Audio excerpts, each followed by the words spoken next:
오늘은 이제 반야신경의 남은 부분 마지막을 한번 공부해 보도록 하겠습니다. 지난 시간까지 이제 공이라는 개념에 대해서 이제 공이 무엇인지에 대해서 이야기를 했고, 그리고 이제 우리가 세상을 바라보는 관점이 이제 세상의 어떤 사물을 바라볼 때 이거는 물질이지만 사실 고유 성질은 없다. 그래서 공이다. 공이지만 또 이런 물질이라는 실제적인 작용이 또 없는 건 아니다. 이런 식으로 이제 그래서 색하고 이 공이라는 게 다른 개념이 아니고 공과 색이 다르지 않다 하는 색불이공, 공불이색, 색적시공, 공적시색이라고 하는 그거는 이제 어떻게 보면 우리가 이제 현상계를 바라보는 바른 견해 어떻게 바라봐야 되느냐 하는 거를 이제 좀 이야기를 하는 부분이고요. 그게 이제 조금 지나서 공이라는 것이 무엇인가? 제 법은 이 세상에 있는 모든 것은 다 공이고, 그리고 이제 이건 불생불멸, 불구부정, 부정불감이라는 그런 속성을 갖고 있다. 이게 이제 견도라 그랬죠, 그죠? 그래서 이제 그것이 이제 그런 공성을 자기가 이제 개념이 아니라 실제로 이제 공성의 의미를 이해를 하고 나면 그 다음에는 우리가 보는 이 세상에 있는 모든 것들, 오온이라든가 12처, 18개, 뭐 연기라든가 이런 것들이 또 사성제 이런 것들이 다 어떤 그러니까 세속적인 어떤 관점에서는 또 그런 작용이라는 측면에서는 그런 게 분명히 있지만 진리의 관점에서, 궁극적인 관점에서는 그것이 공이다라는 거를 이제 이야기함으로써 그거를 이제 계속 관찰하면서 우리가 5온, 12처, 18개 이런 것들을 계속 그렇게 관찰함으로써 이 공에 대한 통찰이 점점 깊어지는 단계, 이게 이제 지난번에 말씀드린 그걸 우리가 수도라 그랬죠, 그죠? 그러니까 이제 공성이라는 걸 이제 자기가 체험적으로 깨닫는 게 견도라고 한다면, 이제 그 다음에는 그렇게 해서 사물 하나하나를 다 공으로 보는 이런 게 이제 수도에 해당하고요. 이제 그렇게 해서 공성에 대한 지혜, 또 반야바라밀이라는 그런 지혜가 무르익었을 때 그때 이제 일어나는 것이, 그렇게 되면 그때 이제 열반을 실현하는 깨달음이 일어난다는 거, 그게 이제 오늘 공부할 내용입니다. 그래서 이무소득, 마지막에 보면 이제 무지영무득이라는 게 했었잖아요, 그죠? 반야신경에서 지혜라는 것도 사실은 없고, 지혜로서 얻을 것도 없다. 뭐 부처님께서 얻은 뭐 그런 사무예라든가 심력이라든가 이런 것도 없다. 그게 실제로 그런 이제 작용이 없다는 뜻이 아니라 거기는 어떤 고정불변하는 실체로서 이것은 없다, 자성은 없다, 이런 뜻이라 그랬죠. 그래서 이제 그런 거를 충분히 이제 깨닫고 나면 우리가 이 세상에 있는 사물 속에서 뭔가 고정불변하는 그런 자성이라고 하는 그런 거는 없다는 거. 그래서 그게 이제 일체법이라는 것이 그 자성이 공해서 거기서는 우리가 얻을 게 없다라는 그 사실을, 그 진리를 깨닫게 되면 그게 이제 이무소득고, 이걸 이제 이런 것에서 얻을 바 없음을 깨달았기 때문에 보리살타. 이거는 보리살타라고 하는 건 보디사타, 뭐 산스크리트어는 보디사트와라 그러죠. 이 보디사타를 이제 업력한 거라고 보면 된다. 그래서 보리살타라 그러죠. 이 보살들은 반야바라밀을 의지해서 머문다. 그거죠. 그래서 이게 앞에서 말한 이제 우리가 일체 현상, 일체법이라고 하는 것이 다 어떤 조건에 의해서 발생했을 때 그 작용이라는 측면이 분명히 있어요. 그래서 여러분들이 공을 이해할 때 앞에서 말씀드렸지만 이 공이라는 건 연기의 다른 이름이다라는 걸 분명히 이해해야 됩니다. 사실 공이라는 단어 자체가 주는 뉘앙스가 이제 좀 그 사물의 실체가 없다는 쪽에 좀 더 포커스가 맞춰져 있기 때문에 사람들이 이쪽으로 착각하기 쉽습니다, 실제로. 근데 원래 공이라는 이거의 의미는 연기하기 때문에 공인 거거든요. 조건에서 일어난 거니까 이게 조건이 다 하면 사라질 수밖에 없으니까 이건 그쪽 측면은 공이라는 측면이고, 또 조건에서 일어났다는 측면에서는 그 작용은 있다. 작용이라는 걸 무시하는 건 아니죠. 근데 우리가 결국은 이제 이 사물이 가지고 있는 그런 공이라는 측면, 또는 이제 우리가 초기 불교로 말하는 무상고 무아라는 측면, 이 측면을 이제 확실히 이해를 하면은 더 이상 그런 사물에 대해서 집착을 하지 않기 때문에, 그래서 이 부분에 대한 좀 통찰을 깊이 하는 거, 이거를 강조하고 있는 거죠. 우리가 이제 초기 불교에서도 보면은 이제 부처님께서 경전에 보면 항상 나오는 게 무상을 이해하면 뭐가 생긴다 그래서 여모가 일어난다 그랬죠. 그죠? 무상, 여모, 이욕, 욕망을 버리고 그래서 해탈. 무상, 여모, 이욕, 해탈이라고 하는 그런 구조를 항상 설명하시는데, 그러니까 어떤 우리가 접하는 모든 오온이나 12처나 18개 모든 게 다 이제 무상하다는 건 대표로 말한 거고, 무상고 무아, 그러니까 무아라는 거, 다시 말하면 또 공이라는 거를 철저히 깨달으면 이제 그 대상으로부터 마음이 멀어지고, 그래서 이제 나중에는 욕망이 완전히 떨어지는 그런 이욕의 지혜가 생긴다. 여기서도 맨 그런 과정이라고 보시면 됩니다. 그래서 이제 그 우리가 공성을 이해한다는 결국 무아를 철저히 이해하는 건데, 그 사물이 가지고 있는 어떤 자성, 고유 성질이라는 거는 실제하지 않는다는 거, 그거를 알게 되면 우리가 이제 거기로부터 마음이 멀어지는 거죠. 그래서 그 과정을 이제 여기서 반야신계에서 뭐라고 표현하냐면 심무가해, 그러니까 마음에 걸림이 없고, 그래서 걸림이 없기 때문에 공포도 없고 원리 전도몽상, 모든 전도몽상을 버리고 열반에 든다, 이런 식으로 이제 설명을 한 거죠. 그래서 요거에 대해서 좀 알아보겠습니다. 먼저 이제 보살에 대해서는 앞에서도 제가 한번 설명을 드렸지만, 우리가 이제 이 보살에 대한 개념은 원래 부처님께서 설한 개념은 아닙니다. 부처님께서 이제 열반에 드시고 나서 이제 보면 그 후에 이제 부처님의 법문을 듣고 깨달은 분하고 부처님하고 좀 뭔가 차별성이 있다는 걸 좀 느끼고, 부처님 같은 분을 이제 그 후에 제자들 같은 경우는 부처님 같은 그런 모습을 이제 좀 띄지 못하는 분들도 있고 이러니까, 부처님에 대한 되게 큰, 부처님의 빈자리가 워낙 크고 부처님의 그런에 대한 그리움이나 이런 것도 굉장히 컸다고 하죠. 그래서 이제 저런 분이 갑자기 이 생에 당장 아란이 돼서 저렇게 큰 지혜를 갖췄을 리가 없다. 그러니까 이제 그런 부처님은 분명히 과거 전생부터 굉장히 많은 수행을 하고 바라미를 닦아서 아마 부처가 됐다. 이런 이제 이해는 아마 부파불교나 대승불교나 다 공통적으로 좀 가지는 그 이해였던 것 같아요. 그래서 그런 개념에서 이제 깨달은 방법도 이제 스스로 깨닫는 방법이 있고, 또 하나는 이제 그 깨달은 분의 법문을 듣고 깨닫는 방법, 이건 이제 성문이라고 하죠. 성문제자라고 하고, 이 스스로 깨닫는 것도 두 가지 길이 있다고 그러죠.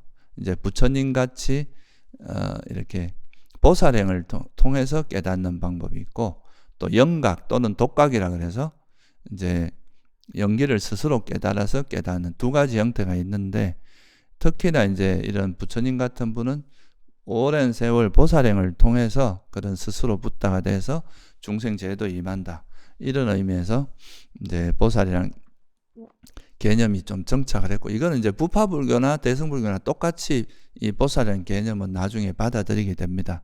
그래서 근데 이제 앞에서도 제가 한번 설명을 드렸지만, 이 보살이라는 그 개념에서 좀 차이가 나는 거는, 이제 이 부파불교에서는 보살은 그냥 깨닫기 전에 존재해요.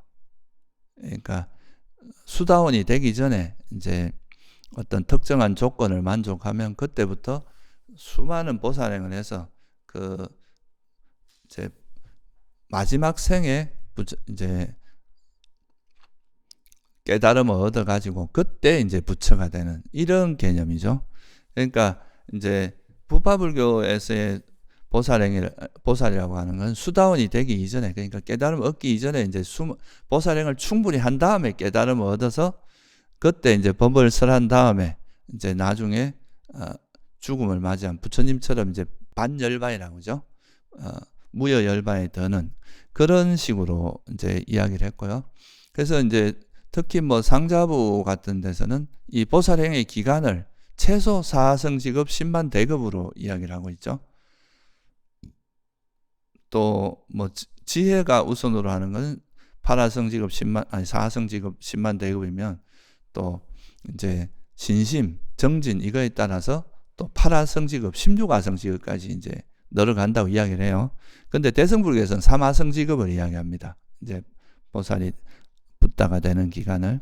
그래서 이 조금 다른데 그 기준점이 뭐냐 하면은 이제 아라한이 되고 나서 그 무여열반에, 그러니까 이제 아라한이 되고 나면 더 이상 윤회할 수 있는 그런 이제 조건이 없어지기 때문에 이제 다시는 태어나지 않는 무여열반이 드느냐. 그래서 이제 보살행을 한 다음에 아라한이 돼서 붓다가 돼서 법을 설한 다음에 이제 그 죽음을 맞이하게 되면 무여열반이 든다. 이게 이제 부파불교의 어떤 관점이고, 대승불교로 오면서 아까 말씀드렸듯이 대승불교가 이제 성립하는 데 있어서 되게 중요하게 작용한 그 개념이 뭐냐면 법신사상, 법신이라는 개념입니다.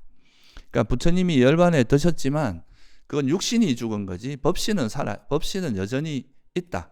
그래서 이 법신이 나중에 다시 중생 뭐 화신이나 뭐 이런 형태로 다시 중생 제도에 임한다. 이런 개념이 있었기 때문에 이 대승불교에서의 이제 보살은 그 보살행을 마쳤다고 해서 여기서 이제 이 무여열반에 드는 게 아니라, 그러니까 다시 안 태어나는 게 아니라 원력으로 다시 태어난다는 거예요.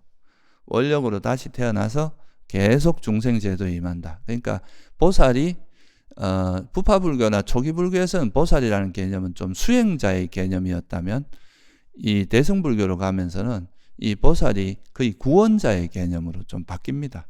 어떤 중생들을 구원해주는 구원자로서의 개념으로 좀 확장되기 시작을 하죠. 그래서 이거를 우리가 이제 뭐라고 하는 무주처 열반이라고 합니다. 열반에도 머물지 않는다.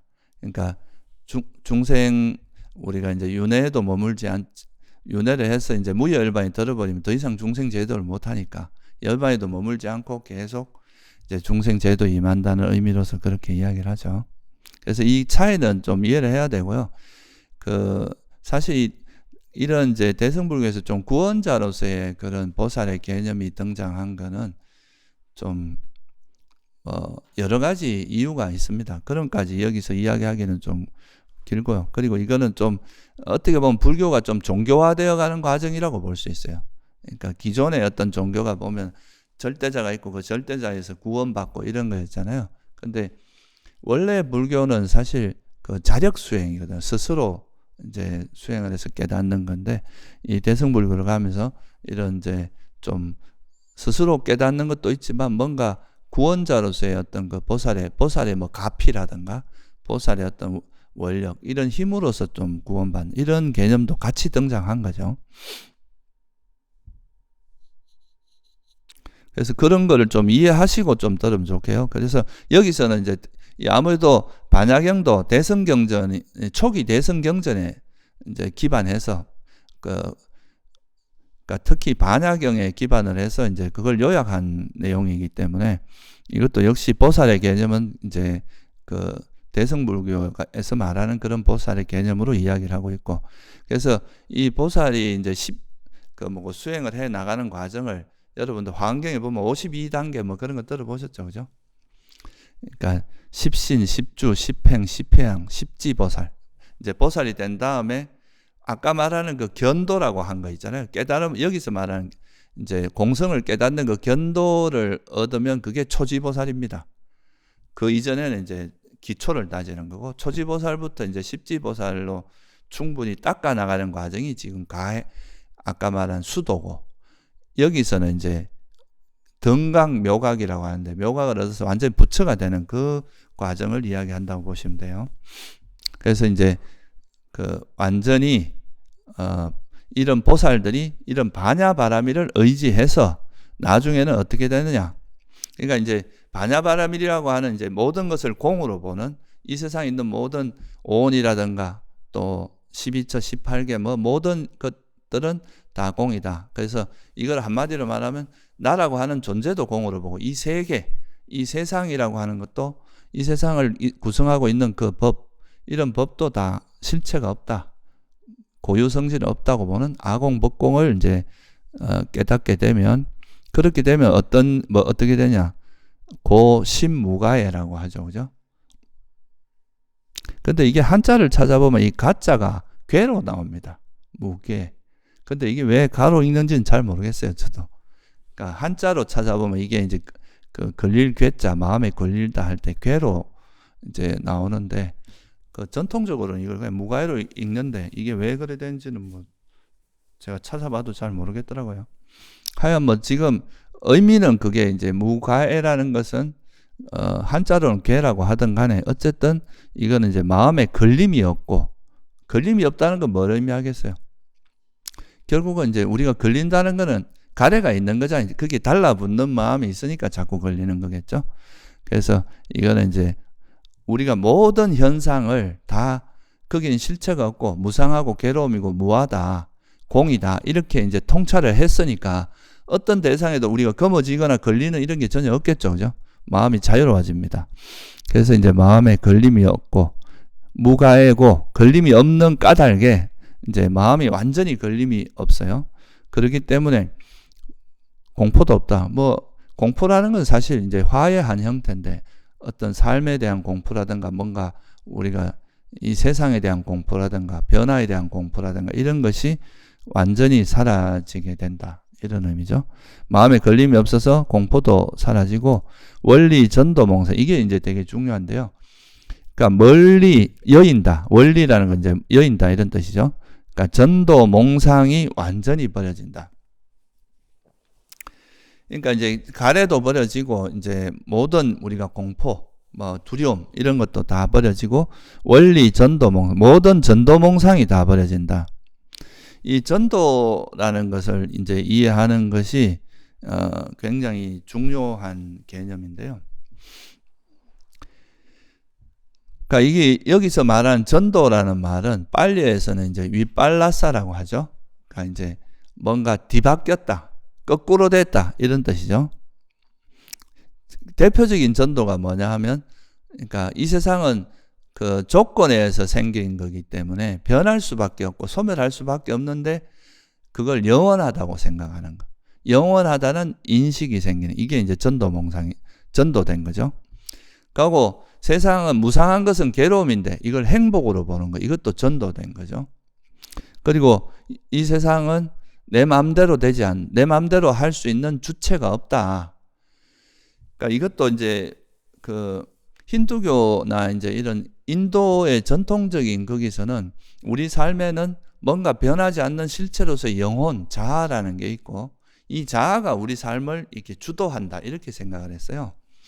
이 뒤에 있는 이 영혼이나 자아, 지나 이런 게 우리 삶을 이끌어 나가는 그 주체다.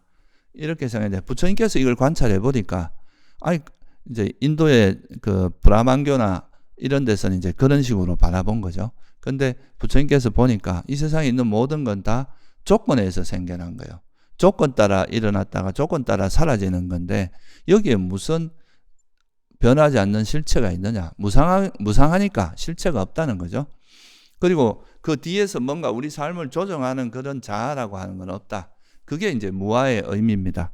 그래서 무아하고 거기는 어떤 고정불변한 실체가 비었다. 이런 측면에서는 공이라고 할 수도 있죠. 그죠? 그래서 이제 무아라는 것을 자아가 있다고 보는 거. 이것도 이제 전도몽상이 전도된 거죠. 그리고 공이라는 것은 공인데 이 세상에 있는 모든 건 자성이라고 할 만한 건 없는데 공임에도 불구하고 그거를 만약에 자아가 있다고, 뭔가 실체가 있다고 보는 거, 이것도 뭐에 해당하겠어요? 이것도 전도된 거에 해당하겠죠. 전도에 해당하겠죠. 그래서 몽이라는 것은 꿈 같은 뭔가 이제 헛개비 같은 그런 상이다. 상은 뭡니까? 인식이죠. 그죠? 그러니까 우리가 전도된 인식을 가지고 꿈 같은 인식을 가지고 있다. 그거를 다 버렸다 이 말이에요. 그러니까 영원한 것, 무상한데 영원하다고 보는 것 인식, 이것도 뭐예요? 전도된 인식이잖아요. 그죠? 근데 이게 이제 우리 삶에 굉장히 큰 영향을 미친다는 거예요. 우리가 분명히 이건 사라질 수밖에 없는 건데 이게 영원하다고 생각하면은 거기에 대해서 뭐가 달라붙겠어요? 애착이 달라붙겠죠. 그죠? 마음이 달라붙으면서 그러면서 이제 거기에 가래가 붙고, 가래가 있으면 그 집착이 있으면 그것이 뜻대로 되지 않았을 때, 그러니까 영원하리라고 생각하고 마음이 달라붙었는데 사라져 버리면 고통을 겪는 거죠. 엄청난 이제 괴로움이 일어나게 되죠. 보통 사람들 영원히 살 거라고 아닌지 알면서도 순간순간 착각을 하거든요. 이거는. 그러니까 이제 영원히 살까, 우리는 죽을 수밖에 없다는 걸 다 알면서도 순간순간은 마치 영원인 것처럼 착각을 해요. 그래가 마음이 거기 달라붙었는데, 내가 예를 들어서 사랑하는 사람이 이제 영원할 거라고 생각하고 마음이 애착이 붙어 있는데, 그것이 그 사랑하는 사람이 갑자기 뭐 죽음을 맞이하거나 사고를 당하거나 이러면 변화가 일어나는 거잖아요. 그러면 그때 엄청난 고통을 겪게 되는 거죠.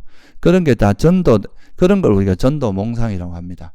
전도된, 그러니까 현실에 대해서 현실을 있는 그대로 이렇게 인식한 게 아니라 왜곡되게 전도 뒤바뀌어서 잘못 인식을 했다 이거죠.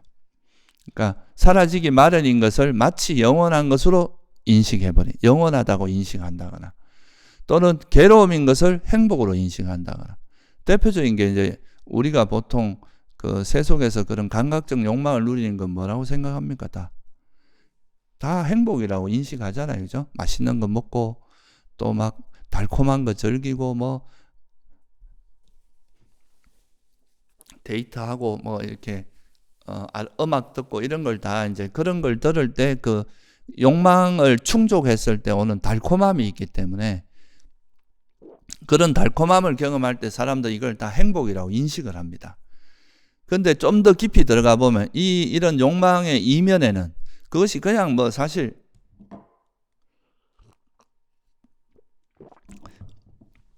우리가 일상적으로 뭐 커피를 한 잔 먹고 좋아한다거나 맛있는 거 먹고 이런 게 큰 악행은 아니잖아요. 그런 것 때문에 뭐 악체에 태어난다 이 정도로 말할 수는 없는데 그런 것이 이제 좀 심해지다 보면 내가 원하는 거 얻기 위해서 남의 것을 뺏기도 하고 도둑질하기도 하고 살인을 해서라도 가지려고 하고 이렇게 이제 이 욕망도 멈춰 있는 게 아니니까 이 욕망도 이제 방심하고 내버려두면 이게 자꾸 이제 커져서 나중에는 되게 큰 문제를 일으킨단 말이죠. 그리고 이건 집착이 함께하기 때문에 내가 원하는 걸 얻지 못하면 그로 인해서 오는 고통이 있습니다.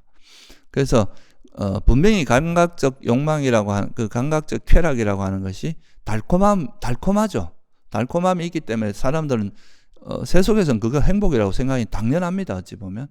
그렇지만 좀 더 근원적인 입장, 진리 입장에서 보면 이거는 행복보다는 그로 인해서 오는 부작용, 그러니까 괴로움들이 더 많다고 보는 거죠. 적절히 절제를 했을 때는 큰 문제는 없어요. 그런데 이 절제하지 못하고 그 욕망으로 너무 이렇게 가버리게 되면 나중에 그로 인해서 오는 큰 괴로움이 있다. 그래서 이제 부처님이 보시기에는 이 감각적 쾌락이라고 하는 것도 행복의 요소보다는 괴로움의 요소가 훨씬 더 많다. 그러니까 행복의 요소가 없는 건 아니다. 그렇지만 괴로움의 요소가 더 많다. 그래서 이거는 행복으로 보기 어렵다. 괴로움이다. 이렇게 보신 거죠. 그래서 이제 사실은 그 감각적인 욕망을 충족하면서 일어나는 그 행복은 괴로움인데 우리는 매일 이걸 행복으로 인식을 한단 말이죠. 이것도 되게 대표적인 전도된 인식입니다.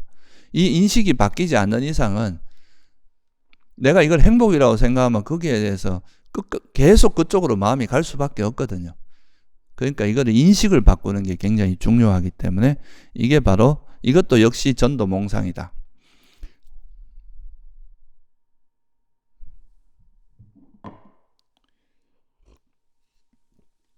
그리고 무아를 자아로 보는 거 이것도 전도 몽상이죠. 이 세상은 다 조건 따라 발생하는 거니까 이걸 내가 원하는 대로 이 세상을 내 마음대로 조정하거나 내 마음대로 바꿀 수 있는 게 아닌데 그럼에도 불구하고 내가 내 마음대로 할 수 있다고 생각하는 그런 것들이 이제 다 이게 이제 그 무아인 것을 자아로 착각하고 마치 또 나 안에는 변치 않는 뭔가 실체는 없는데 자아라고 할 만한 건 없는데 영혼이라고 할 만한 건 없는데 그걸 있다고 생각하는 이런 인식 이런 것도 이제 그 일종의 전도 몽상이죠. 이런 자아의 개념이 강하면은 결국 이 어디로 가냐면 이기심으로 가죠. 그죠? 이기심으로 발전하게 돼. 이게 자아가 그냥 거기서 뭐 자아라는 끝나는 게 아니라 이게 이기심이 되고 그게 이제 나라는 자의식이 강한 사람들은 타인보다는 내가 잘 되길 바라고 내가 더 많이 가지길 바라고 내 마음대로 하고 싶어 하고 이러죠. 그래서 타인도 내 뜻대로 움직이려고 내 마음대로 안 되면 타인에게 막 고통을 준다거나 괴롭힌다거나 이렇게 되고 또 자기하고 남을 항상 비교해서 그거 나보다 잘난 사람이라든가 나보다 뭔가 그거 하면 나보다 못난 사람에게는 막 함부로 하고 나보다 잘난 사람에게는 또 질투하고 이런 것들이 다 이제 자아라는 걸 기반으로 해서 일어나는 거고 또 세상을 내 마음대로 바꿀 수 있다 생각하고 또 권력에 눈이 멀어가지고 또 막 그 자기 뜻대로 하기 위해서 사람을 죽이기도 하고 무력을 행사해서 사람을 고통을 주고 이런 것도 다 이걸 기반으로 해서 다 일어나는 거거든요. 나라는 것이 자아라는 개념이 강하면 그걸로 인해서 문제가 엄청나게 많이 다 여기서부터 시작이 되거든요. 그래서 사실 다른 것도 있지만 결국은 우리가 존재는 자의식이 강해지면서 그로 인해서 생기는 문제들이 가장 많은 거죠. 그래서 이 아상을 버려야 된다 하는 그런 것도 이 자의식이라고 하는 것이 이제 자의식을 기반으로 해서 일어나는 그런 수많은 번뇌들이 워낙 많기 때문에 그렇죠. 자의식을 기반으로 자만도 일어나고 또 뭐 수많은 번뇌들이 일어나니까. 그래서 이제 무아를 자아로 보는 거. 나라고 할 만한 게 없는데 그거를 그런 것이 있다고 보는 이것도 이제 전형적인 전도 몽상이고요. 이 세상에 실체가 없어요. 다 뭔가 고정불변하는 실체는 없는데 그것이 있다고 착각하는 거. 이것도 역시 전도 몽상에 해당하죠. 우리가 지금 이제 공성이라고 하는 거는 이 세상에 있는 현상에서 처음에 나타날 때부터 뭔가 자기 성질을 갖고 나타나는 건 없다는 거죠. 조건에서 일어났을 때 그때 어떤 작용이 잠시 있다가 그게 사라지는 거지 뭔가 우리 마음속에 또는 우리 이 세상에 구설같이 예를 들면 옛날에 원자 개념이 그런 거죠. 원자라는 게 있다가 그 원자가 이렇게 나타났다가 사라지고 이렇게 생각하는데 부처님이 보시기엔 그런 게 아니라는 거죠. 이게 어떤 현상들이 조건이 있을 때 형성됐다가 조건이 없으면 사라지고 형성됐을 때 일시적으로 어떤 역할을 한다는 거예요. 그렇지만 이게 원래 그런 역할을 하기로 예정해서 이래 나타난 것은 아니라는 거예요. 그게 이제 공성, 이게 그런 원래 자성을 가지고 이런 현상이 나타나는 건 아니다. 그래서 이거는 이제 공성을 공인데 이것이 마치 자성을 가지고 이렇게 나타나는 것처럼 이렇게 보는 것이 이제 이것도 일종의 전도 몽상이다. 그러니까 법이라는 게 고유 자성이 있다. 이렇게 보는 거를 이제 전도 몽상으로 본 거죠. 그래서 이런 것들이, 이런 전도 몽상이 있으면 이것이 강해지면 결국 뭐로 가냐 하면 소위 말해서 영원하다는 생각, 인식이 일어났는데 이 인식이 반복되다 보면 뭐가 되겠습니까? 견해가 된단 말이죠. 그죠? 그래서 영원하다는 견해가 생기거나 뭐 욕망이 진정한 행복이다. 이렇게 견해가 생긴 사람은 그 욕망을 충족하기 위해서 수많은 자기가 악행도 서슴지 않고 할 수 있단 말이에요. 뭐 예를 들면 돈을 많이 버는 게 행복이다. 이거야말로 진정한 행복이다. 이렇게 생각하는 사람은 마약을 팔 수도 있고 뭐 인신매매를 할 수도 있고 뭐 무기를 팔 수도 있고 사람에게 정말 해가 되는 짓들을 강도짓을 할 수도 있고 그러니까 그렇게 할 수 있잖아요. 이건 견해가 그렇게 형성되면 그것이 잘못됐다고 생각도 안 하거든요. 그건 왜냐하면 그게 옳다고 생각하니까. 그래서 이제 이렇게 인식이 강해지면 견해로 가서 이것이 우리가 살아가는 데 있어서 모든 악행의 근원이 되거든요. 그러니까 이 사견이라는 것이 사실 우리가 살아가는 데서 우리 삶을 괴롭게 만드는 가장 대표적인 것 중에 하나거든요. 그러니까 또 자아라는 내가 있다는 악연이 강해지면 이것도 역시 아까 말했던 자의식이 강해지면 그걸로 인해서 생기는 문제들이 엄청 많고, 또 실체화함으로써 생기는 또 문제들이 많겠죠. 이 실체화하다 보면 그걸 마치 영원한 걸로 착각하고 그거에 대해 붙들고 이런 것들이 생길 거 아니에요, 그죠? 그래서 이런 것들이 이제 부처님께서 고성제를 말씀하신 것도 이 세상에 있는 모든 건 다 조건에서 형성된 거니까 이게 무상하고 괴로움이고 무하고 뭐 무아의 다른 이름으로 하면 공이라는 것을 철저히 깨뚫음으로써 우리가 그 현상에 대해서 집착을 놓을 수 있다. 영원하다는 인식, 그리고 행복이라는 인식, 자아라는 인식, 공이 아니라는 인식, 실체가 있다는 인식, 이런 거를 버림으로써 우리가 소위 말해서 가래를 마음이 걸림이 없어질 수 있다는 거죠. 그래서 이게 그렇게 이제 이렇게 무상고 무아라는 이거를 이제 계속 관찰하다 보면 특히 이제 무아, 여기서는 이제 공이라는 공성 속에 이제 무상고 무아를 다 포함시켜 놓은 겁니다. 그래서 이 공성을 철저히 통찰하다 보면 거기에서 마음이 애착이 버려져요. 가래가 버려져서 마음이 걸림이 없고 이제 공포도 없어진다. 이런 의미로서 이야기를 한 겁니다. 그래서 마음에 걸림도 없고 그 다음에 공포도 없어지고 그리고 전도몽상이 없어진다. 원리 전도몽상이죠. 전도몽상이 완전히 버려진다는 거죠. 무상한 걸 영혼으로 보거나 괴로움을 행복으로 보거나 무아인 것을 자아가 있다고 보거나 공인 것을 실체가 있다고 보거나 이런 어리석은 인식, 전도된 인식이 버려진다. 그러므로서 어떻게 되냐? 구경 열반에 든다. 이런 조건이 갖추어짐으로써 열반에 든다. 이게 이제 이 부분이 그러니까 앞에서 이런 이제 견도 후에 그러니까 견도가 됐다는 건 이미 이제 깨달음의 단계에 들어갔다는 거거든요. 그러면서 그걸 이제 계속 그걸 다지고 이건 쉽게 말해서 이 이제 내가 견도가 되면은 이제 방향성은 확실히 잡혔다 해도 아직은 그 우리 생각은 아직 완전히 정리된 건 아니거든요. 습관적으로 일어나는 생각들. 그게 인식입니다. 전도된 인식은 아직 남아 있거든요. 인식과 마음 이런 거는 그것마저도 이제 오랜 이제 계속 이런 이제 무상고무화 또는 공성 이런 또는 뭐 연기에 대한 통찰 이런 거를 닦다 보면 이것이 다져지고 해서 소위 말해서 기억이 확립됩니다. 이거에 대해 완전히 기억이 확립되면 그때는 지금 금방 말씀했듯이 이제는 견해만 이제 견도를 하는 순간에 그릇된 견해, 그러니까 전도된 견해는 다 사라집니다. 그렇지만 인식은 남아 있거든요. 그릇된 우리 생각이나 이런 것마저 완전히 사라진 건 아닌데 이게 이제 아란이 되는 순간, 그러니까 깨달음을 얻는 순간에 그런 전도된 인식마저 완전히 사라진다. 원리 전도 몽상이 된다는 거죠. 그런 전도된 전도 몽상이 완전히 사라지면 이제 드디어 구경 열반, 궁극적인 열반이 된다. 근데 이 열반에 대한 개념도 아까 말씀드렸듯이 이게 이제 기존의 부파불교나 초기불교에서 이야기하는 열반의 개념하고 대승불교에서 이제 이야기하는 열반의 개념은 조금 다릅니다. 아까 말씀드렸듯이 초기불교나 부파불교에서는 이 열반이라고 하는 건 그러니까 무명 때문에 행이 있고 행 때문에 식이 있고 이래서 생로사가 있잖아요. 그러니까 무명이 사라지면 생로사가 없어진다고 보는 거예요. 더 이상 태어남이 없고 완전히 열반이 된다. 그래서 이 모든 번뇌가 소멸하게 되면 전도 몽상이 사라진다는 건 어리석음이 소멸한다는 겁니다.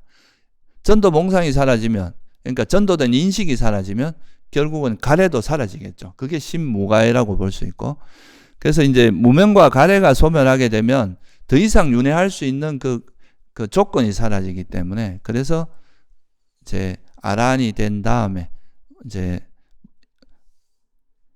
석가모니 부처님 같은 경우 부처님으로서 이제 깨달음을 얻으신 다음에 그 법을 설해서 법을 남겨놓고 이제 마지막에 그 우리가 대반 열반경에 보면 부처님께서 열반이 되는 장면이 나오잖아요, 그죠? 그걸 이제 무여 열반, 빠리 니빠나라고 하죠. 그러니까 이건 이제 완전한 열반, 다시는 태어나지 않는 그런 열반에 그래서 그 아란의 정형구 또는 이제 거기 보면 청정 범행은 완성되었다. 이것이 나의 마지막 삶이다. 해야 할 일을 다 해 마쳤다. 다시는 어떤 존재로도 태어나지 않는다. 이렇게 이제 하는 그게 초기 경전에서 나오는 입장입니다. 근데 이제 대승불교로 가면서 무주처, 이건 이제 유식이나 이런 데 가면 무주처열반이라는 개념이 나타납니다. 아란이 되고 이제 부처가 됐다 하더라도 다시 계속 태어나서 그때는 이제 그 악업에 의해서 태어나는 게 아니라 원력에 의해서 태어나서 계속 중생제도에 임한다. 이런 개념으로 이제 되게 되죠. 그래서 그건 약간 다르다는 거를 좀 이해를 하셔야 됩니다. 그래서 여기서 말하는 게 이제 앞에서 견도 수도였다면 여기 이제 구경위, 그러니까 완전히 깨달음에 도달한 상태, 그거를 이야기하죠. 여기까지 해서 이제 그 처음에 이제 수행을 시작을 해서 공성을 이제 처음엔 공성의 방향을 이야기해 주는 게 이제 색적 시공 공적 시색 그 부분이고, 그러다가 이제 공성이라는 것이 모든 제법은 공하고 불생불멸 불구부정 부정불감이라 이걸 아는 건 견도에 공성을 이제 터득한 거에 해당하고, 그래서 이제 이 세상에 있는 모든 오온이라든가 12처 18기 이걸 다 공이라고 보는 이 과정이 이제 수도에 해당합니다. 그리고 마지막에 이렇게 다 보고 나면 완전히 이제 다시는 실체가 있다고 보는 이런 이제 또는 영원하다고 보거나 실체가 있다고 보거나 괴로움이 행복으로 보거나 자아가 있다고 보는 이런 전도된 인식, 전도 몽상이 완전히 사라지면 완전한 깨달음을 얻은 구경의 깨달음을 얻게 되는 게 바로 구경열반에 들게 된다 하는, 이게 이제 하나의 그 수행의 흐름이고요.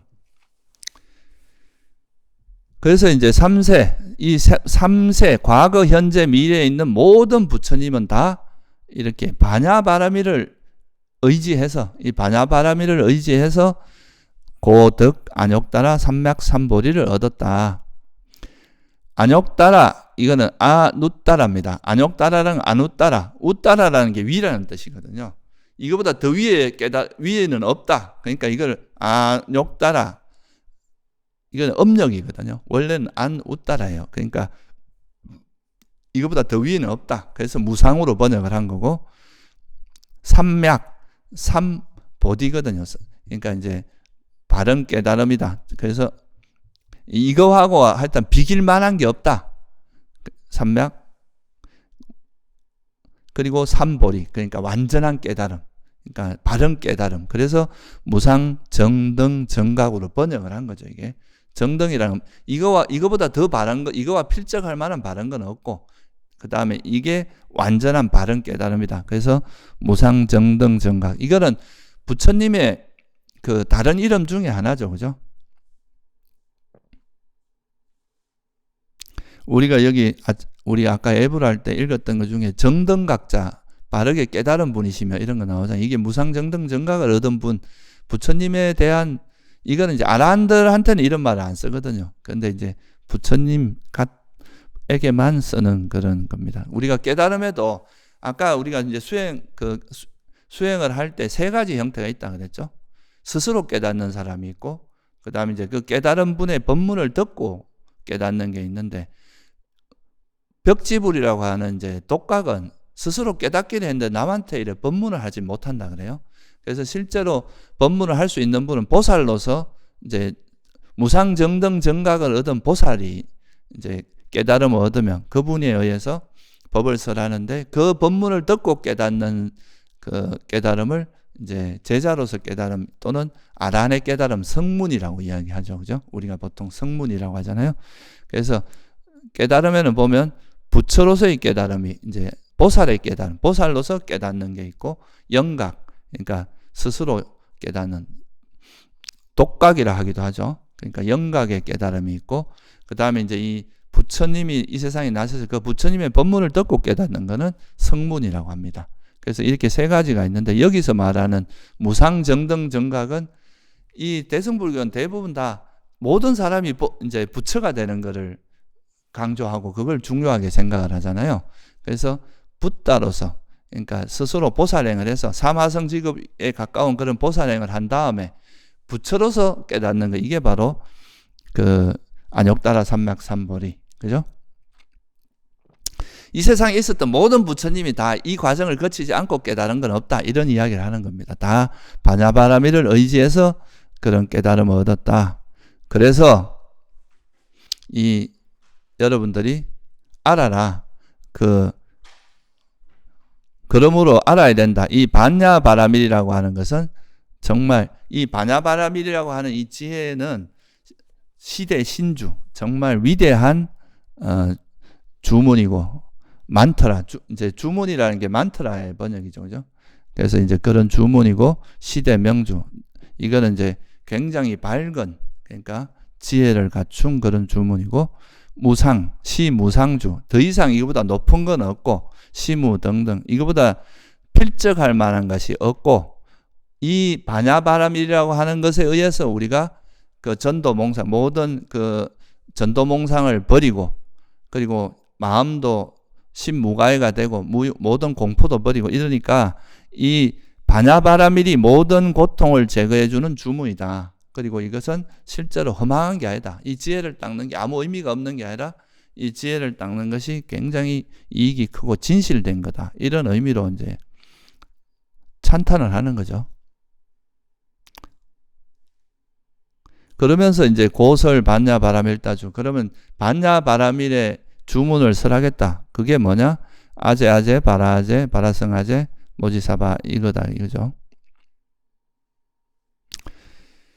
이게 이제 사실 앞에서 이제 이렇게 뭐 처음에 이제 그 우리가 대승불교에서 이야기하는 그 자량, 그러니까 수행의 어떤 그 양식을 쌓는 그 자량위라고 하죠, 그죠? 이제 이 단계는 수행의 양식, 그러니까 통찰지의 토양을 닦는 단계다.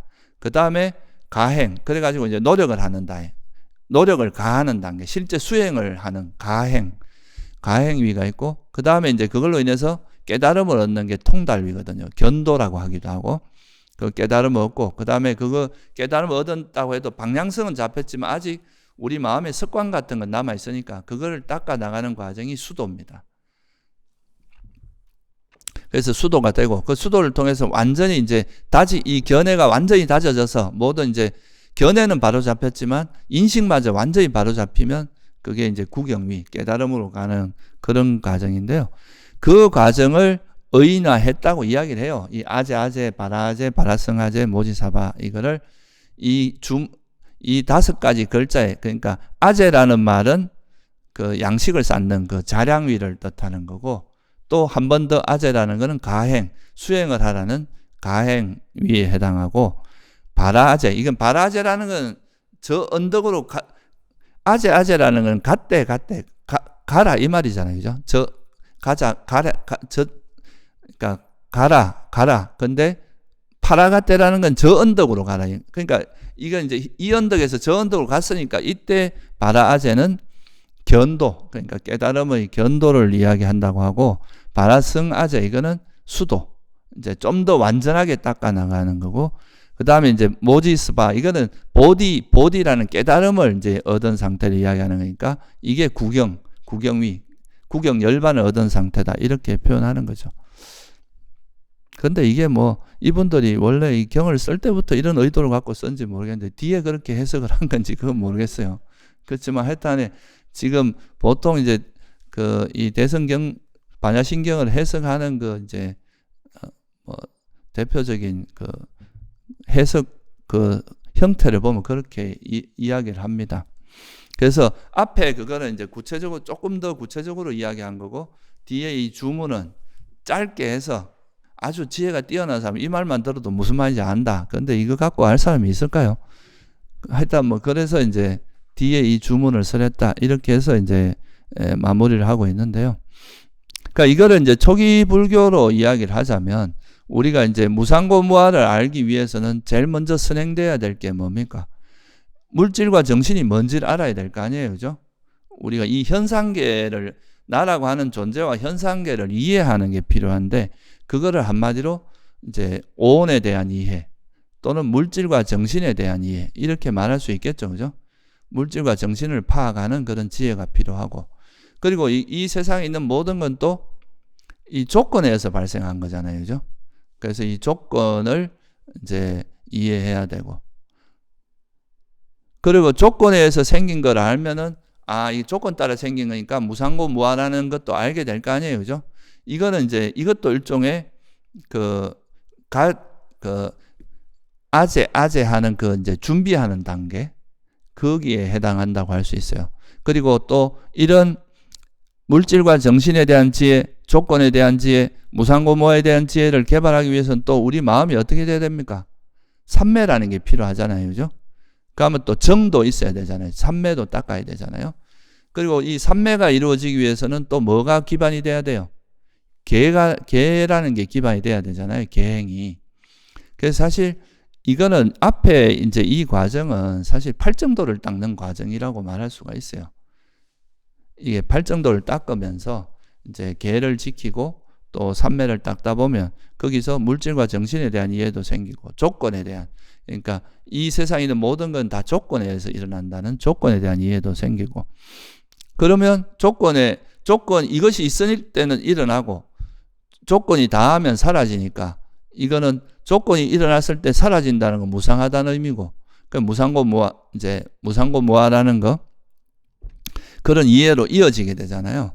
그래서 이렇게 되다가 이거를 이제 자기가 정말로 이제 정말 무상하고 괴로움이고 뭐하구나, 이게 이제 관념이 아니라 실제로 자기가 이제 체험적으로 완전히 깨닫게 되면 그거를 우리가 뭐라고 하냐면 수다원이라고 하죠. 그죠? 그게 견도입니다. 수다원이 견도입니다. 초기 불교로 말하면. 이건 이제 사성제라는 그 바른 견해가 확립되는 겁니다. 바른 견해가 확립되고, 그리고 나서 이 바른 견해는 확립됐다 하더라도 이제 감각적 욕망에 대한 어떤 뭐 그런 미련이나 이런 거 이제 생각들은 아직 완전히 정리된 게 아니니까 수다원이 되는 순간에 완전히 사라지는 거는 이제 뭐가 사라집니까? 그러니까 사견이 완전히 버려지고, 그리고 의심이 완전히 버려지지만, 그리고 거친, 그러니까 악체에 태어날 정도의 그런 감각적 욕망이나 성냄이나 어리석음은 사라집니다. 우리가 뭐 살생을 하거나 도둑질을 하거나 이런 거는 악체에 태어날 수 있는 조건이 되지만 뭐 커피 한 잔 마시고 이런 거 갖고 악체에 태어나지는 않거든요. 그러니까 아주 미세한 번뇌, 미세한 욕망 이런 건 남아있다 하더라도 거친 형태의 그 행위로 인해서 악체에 태어날 정도의 그런 그 욕망이나 성냄이나 어리석음은 사라져요. 그러다 사다음이 되면 미세한 것만 남고 이제 거친 형태의 그런 감각적 욕망을 사라져요. 안함이 되는 순간에 이제 감각적 욕망이나 성냄, 그리고 그거에 해당하는 어리석음 정도가 사라진다는 거죠. 대표적으로 감각적 욕망과 성냄이 완전히 사라지는 것은 안함이 돼야 돼. 이런 과정이 수도의 과정이라는 거예요. 수다원이 되고 나서도 사다함이 되고 안함이 되고 나서, 그리고 이제 아란이 되는 순간에 모든 번뇌가 다 소멸하게 되죠. 그러면 그때 전도된 인식도 완전히 사라지고, 수다원에서는 전도된 견해만 사라집니다. 견해는 사라지지만 전도된 인식이나 마음 이런 게 사라지는 건 아니거든요. 그래서 이거 전도된 인식마저, 그러니까 전도 몽상마저 완전히 사라지면 수다원이 되고, 그때 모든 괴로움에서 벗어나게 된다 하는 게 이게 이제 초기 불교에서 말하는 그런 과정이라고 할 수가 있겠죠. 그죠?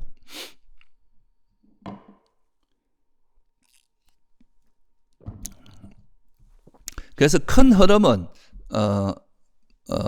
이게 이제 대승불교의 관점에서 보면은 이제 반야신경에서 우리가 사리자 뭐라고 이야기합니까?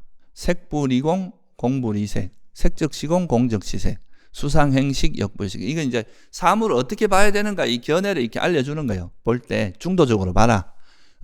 물질도 있지만 그건 공이고, 공이지만 이런 현상이 없는 건 아니다. 이렇게 바라보는 걸 먼저 알려준 다음에, 그리고 나서 이제 그런 걸 계속 이렇게 관찰하다 보면 이게 이제 소위 말해서 이제 그 수행의 그 지혜의 양식을 쌓고 수행을 이제 실제 하는 거, 그러니까 문사수죠. 그죠? 듣고 사유하면서 이제 수행을 하다 보면은 그 다음에 어떻게 되면 이제 공성을, 이 공이라는 의미, 무상고무화의 의미를 그냥 이렇게 이론적으로나 이렇게 하는 게 아니라 진짜 이 사물의 본질이 무상하고 괴로움이 무아라는 걸 이런 언어가 아니더라도 사실이 있잖아요. 그죠? 그 진리를 깨닫는 거죠. 그 언어 개념 이면에 있는 그 실상을 이제 깨닫게 되는 그게 바로 뭐냐면 시제법 공상, 불생 불멸 불구 부정 부정 불가멸 그거고, 그리고 나서 이제 이 이렇게 견해는 바로 잡혔지만 아직은 인식이 좀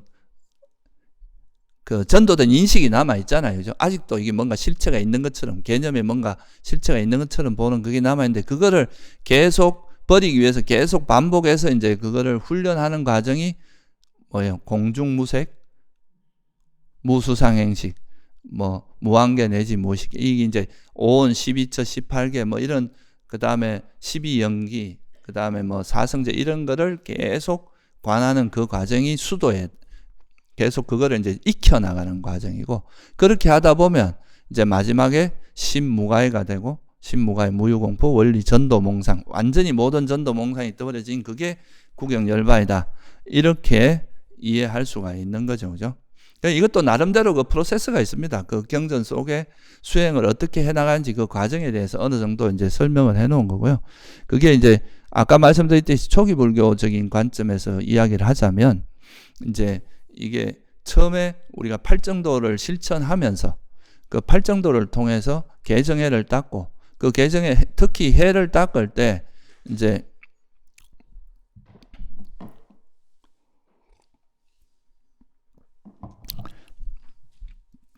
물질과 정신에 대한 지혜, 뭐 조건에 대한 지혜, 그리고 이제 뭐 무상고모에 대한 이런 걸 닦다 보면 나중에 그것이 이제 그런 지혜를 통해서 견해가 완전히 확립되는 그게 견도. 그죠?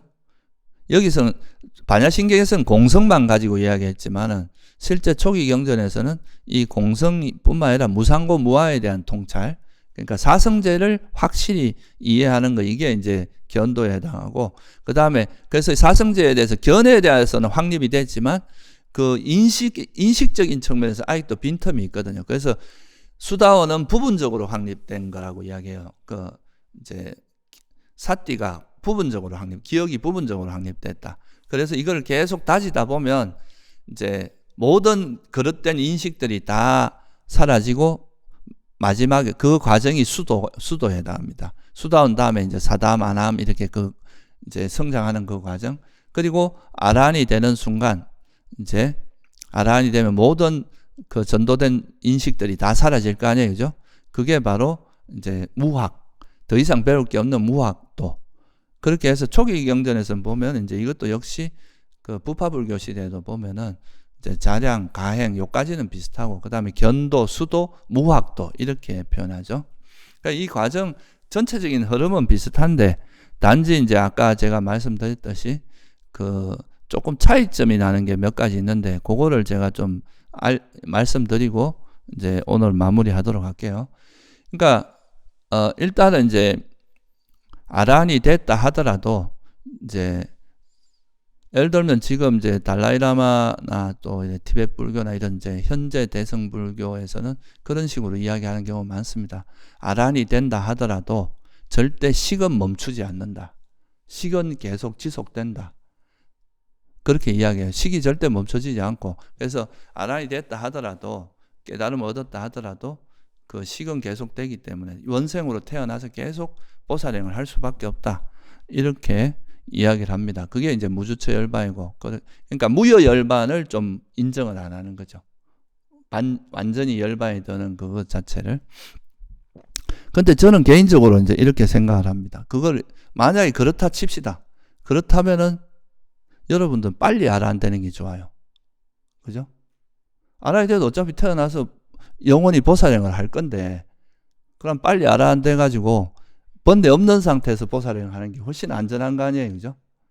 근데 그 아란이 깨달음을 얻기 전에 보살행을 할 때는 잘못하면은 또 그 이제 보살행을 하는 도중에 옆길로 셀 수도 있잖아요.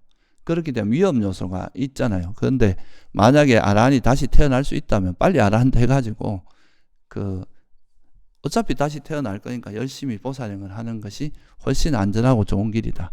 그렇게 볼 수 있겠죠. 그죠?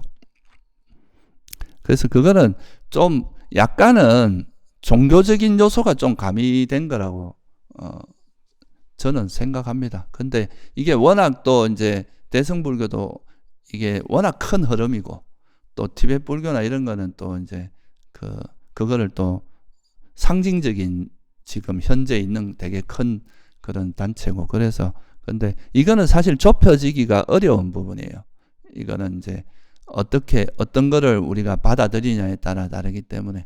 근데 어찌됐든 간에 아란이 돼서 손해될 건 하나도 없어요.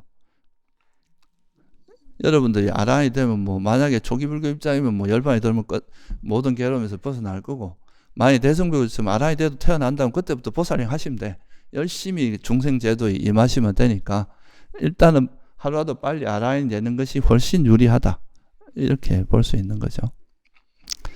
그리고 또 하나 측면이 뭐냐 하면은 이제 이게 원래 이 공성이라는 개념이 나온 게 아공법, 그러니까 이제 설일체 유부에서 법을 실체화하는 것을 비판하면서 나온 거잖아요. 근데 초기 경전에서는 그걸 법을 실체화한 적이 없어요. 그냥 한 부파 중에 이제 설일체 유부가 특히 이제 법을 좀 너무 소중히 생각하다 보니까 법을 좀 실체화해서 법이 고유 자성이 있다, 이렇게 이제 구성을 한 거죠. 그러면 이게 잘못 본 거다 하고 원래 이제 불교 초기 경전에서 말씀하시는 걸로 그냥 돌아오면 되는데, 이거를 깨기 위해서 이제 공성이라는 개념을 되게 부각을 많이 시켰어요. 그래서 이제 공이라는 개념을 가지고 오고, 그걸 통해서 이제 법유, 아공은 되는데 그러니까 법이 실체화하는 그 설치부의 견해를 깨기 위해서 공을 가져왔는데, 이 법을 실체화하는 것은 작용적인 측면을 너무 이제 집착을 한 거라고 할 수 있는데, 이 공을 또 너무 강조하다 보니까 이 세상이 또 너무 이제 작용이라는 측면이 좀 약해진 거죠. 이 공이라는 측면을 너무 강조하다 보면 실제 이 세상에 있는 모든 건 다 공하지만 그렇다고 해서 내가 없는 건 아니잖아요. 공이라는 건 실체가 없다는 거지, 내가 하는 이런 말하고 행동하고 내가 하는 유익한 행위, 해로운 행위, 이런 게 없다는 뜻은 아니거든요. 그러니까 그런 거를 이제 좀 너무 공을 강조하다 보면 이 또 유익하고 해로운 이 행위에 대한 강조가 되게 약화될 수 있어요. 그러니까 공을 아는 것을 정견이라고 보는 거하고 사성제를 아는 걸 정견이라고 보는, 사성제를 정견이라고 하면 이 고성제가 사실 공성에 대한 이야기거든요.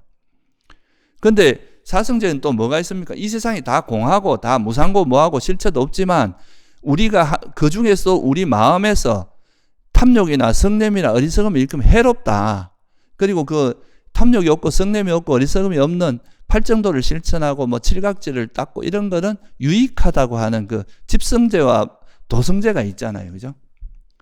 그러면 이거는 수행의 방향도 분명하고 뭐를 버려야 될 건지 뭐를 개발해야 이런 게 뚜렷하게 드러나게 되잖아요. 그죠? 그런데 공만 강조하다 보면 이런 게 약간 희석화되기가 쉽습니다. 원래 의도는 그런 게 아니다 할지라도 이 개념은, 우리가 인간이라고 하는 건 개념이 한번 형성되면 그 개념이 잘 빠지거든요. 그것이 어떻게 형성됐는지에는 별로 관심이 없고 이 만들어진 개념 자체를 갖고 자꾸 논리적으로 추론을 하게 되거든요. 그렇게 되면은 이게 이제 공이라는 걸 너무 강조하다 보면 자기 행위가 유익한지 해로운지 이런 거를 등한시, 이것도 다 공이다 이렇게 퉁 쳐버리기 때문에 그러면은 수행이라는 측면이 상당히 약해질 수 있어요. 근데 사성제를 아는 거, 이게 바른 견해라고 하면은 그 사성제 속에는 이 공에 대한 통찰도 있지만 집성제, 멸성제, 도성제에 대한 통찰이 있잖아요. 그러면 이게 집성제는 버려야 될 법이고 이 도성제는 개발이 될 마음 상태인데, 우리 마음에 대한 이야기가 이제 작용이라는 측면이 되게 강조되는 것이 있거든요. 사성제 속에서는. 그래서 저는 이게 이제 좀 이런 공이라는 것이 또 무상고무화를 공이라는 개념으로 이렇게 딱 단순화시킨다는 측면에서는 또 장점도 있습니다. 근데 여기서 이 공이라는 측면을 너무 강조하다 보면 그 사성제 속에 집성제나 도성제 이런 게 약해질 위험이 상당히 높습니다.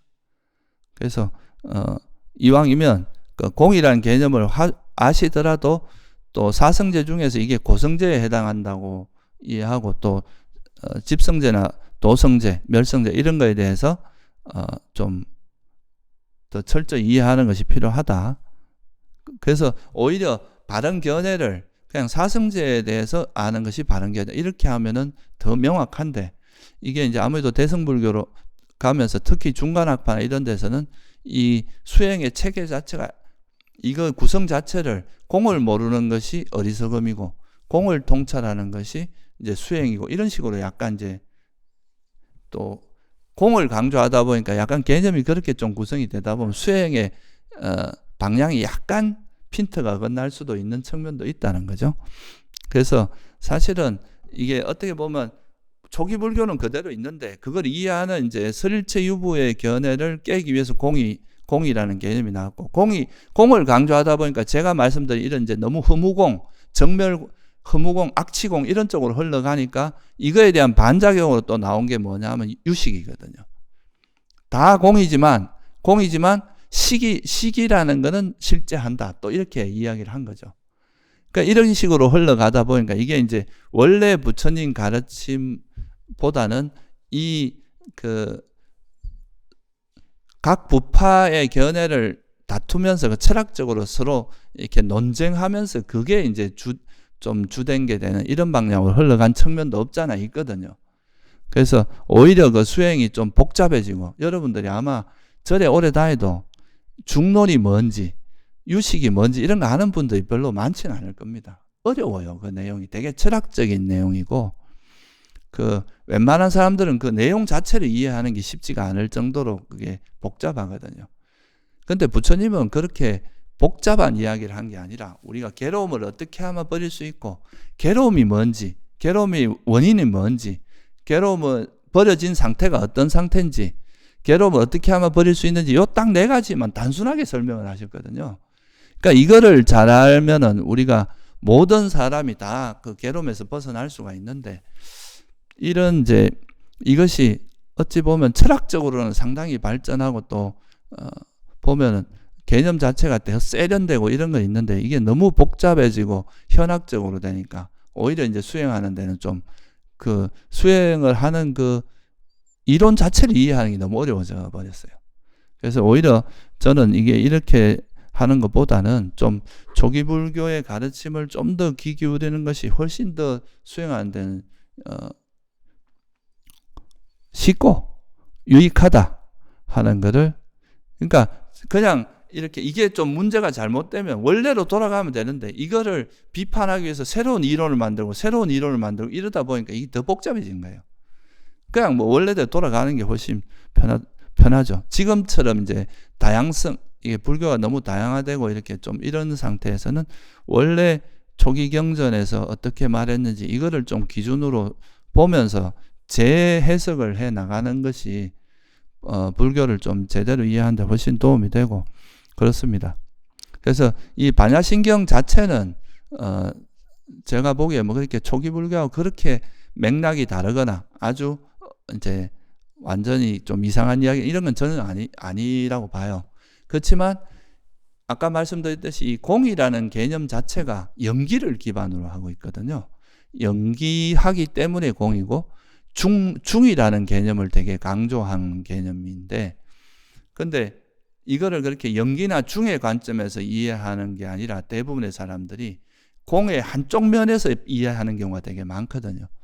그래서 그런 위험성이 좀 있기 때문에 사실 이게 이제 이 반야신경을 이해하실 때도 항상 이 공이라고 하는 것은 연기와 중이라는 걸 기반으로 해서 설명된 거다. 그러니까 공성이라는 말 자체가 이 세상이 조건지어졌기 때문에 이 현상 자체를 무시하는 게 아니라 그 현상이 가지고 있는 실체, 변하지 않는 실체가 없다는 거, 그걸 이야기하는 거라는 거. 그래서 공이라는 측면하고 불공이라는 측면, 이거를 반드시 균형 잡히게 그게 바로 중이거든요.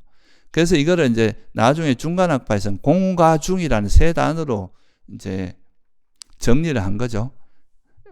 실체가 있냐 하면 공이다. 그렇지만 임시로 현상이 없는 건 아니다. 그게 가거든요. 그걸 이제 2가지가 잘 조화된 게 중이다.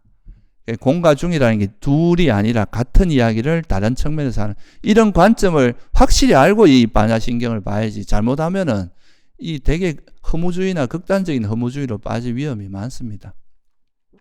그리고 이게 초기 불교의 관점에서 보면 연기를 정확히 이해하고 보면은 그렇게 어렵지도 않고 무슨 말인지가 이해가 될 수 있는 거예요. 그리고 실제로 이거는 어떻게 보면 이제 이거를 터득하기 위해서 꼭 필요한 건 또 뭐냐면 개정해를 닦아야 됩니다. 개정일 닦지 않고 이게 가능할 것 같습니까? 그러니까 팔정도라는 그 우리가 수행을 통해서 이게 지혜가 성장해 가는 과정을 보여준 거지, 이 구체적인 수행 방법을 보여준 건 아니거든요. 그러니까 어떻게 관찰해야 된다 하는 그런 거를 보여주긴 했지만, 그래서 이게 이제 어찌 보면 이제 우리가 수행 팔정도라는 그거를 되게 튼튼히 해서 그 팔정도를 기반으로 해서 수행을 하면서 이걸 이제 해 나가야 되고, 또 공이라는 개념을 이해할 때 영기라는 걸 절대로 영기, 중 이 개념을 절대 망각하고 해서는 안 된다는 거, 이 점을 좀 명심하시면, 그래도 반야신경은 우리가 아침 저녁으로 또 독송을 하는 경전이니까 무슨 뜻인지는 좀 알고 독송을 해야 될 거 아니에요, 그죠? 그러니까 그런 의미에서 한번 우리가 살펴봤습니다. 오늘 반야신경 오늘까지로 마치도록 하겠습니다. 예.